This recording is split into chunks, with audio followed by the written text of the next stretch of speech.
Nananatili ang komposisyon ng NDFP negotiating panel. Pareho ang chairman at mga miyembro nito. Estable at tuloy-tuloy ang karanasan at kalaman at tungkol sa usapang pangkapayapaan. Desidido na ipatupad ang kanyang bahagi sa peace negotiations tungo sa makatarungan at matibay na kapayapaan. Marami ang ginagawa ng NDFP negotiating panel para paghandaan ang formal na pag-uusap sa kabilang panel kung matutuloy ito.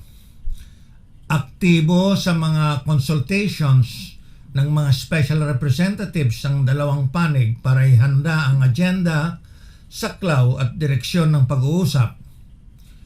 Nagpupulong ang NDF panel, mga working team at mga consultants para patibayin nila ang prinsipyadong posisyon ng NDFP at inaaral din nila ang fleksibilidad para may sagawa ang mga comprehensive agreement.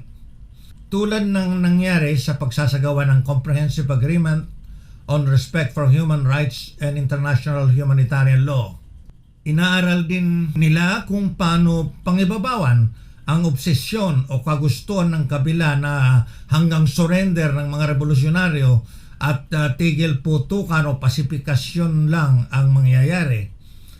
Para sa interes at kapakanan ng sambayanang Pilipino, gusto ng NDFP na magkaroon ng tunay na pambansang kalayaan, demokrasya, reforma sa lupa, industrialisasyong nasyonal at hustisya sosyal sa ating bayan.